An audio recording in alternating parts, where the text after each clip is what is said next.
My name is Britton, and this devotional centers on the passage found in Acts 3, verses 1 through 11.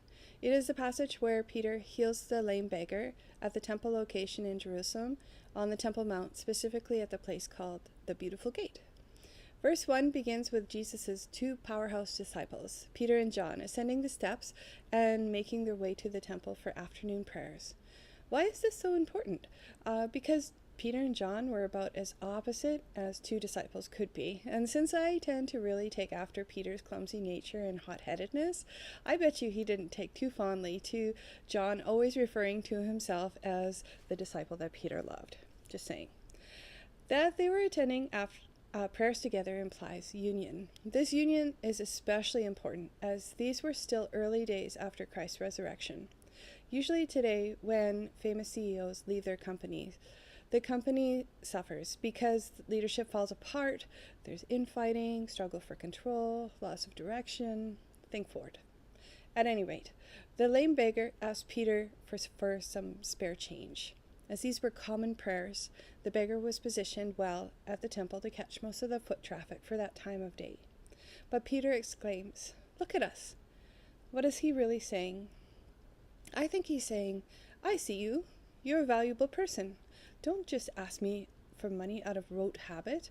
Do you really see me? Do you really see my friend John? Do you know the great man we followed? Do you know that we were once beggars at the feet of Jesus?" If you work in downtown Regina like I do, you get to know some of the people who are on the streets asking for money. Through my own humble observations and here and in working in downtown Calgary, I've noticed that people who ask for money every day usually don't exert a lot of energy, and typically they don't make eye contact. After all, this is a beggar who is lame from birth, whose family brought him here to work, or in this case beg, every day for money for the household.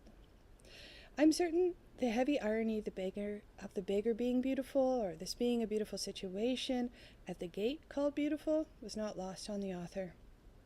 But it becomes beautiful. With a command in the name of Jesus, Peter tells the lame man to walk.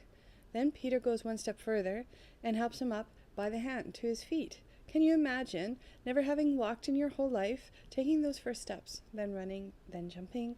Can you imagine the surprise on everyone's faces, the booming laughter of Peter's delight and John high-fiving everyone all around? Because the beggar was lame, he wasn't allowed into the temple as he was considered impure. But now he was pure. So maybe he didn't know of Jesus before, but now he could listen to the rabbis speak and ask questions and pray in the community.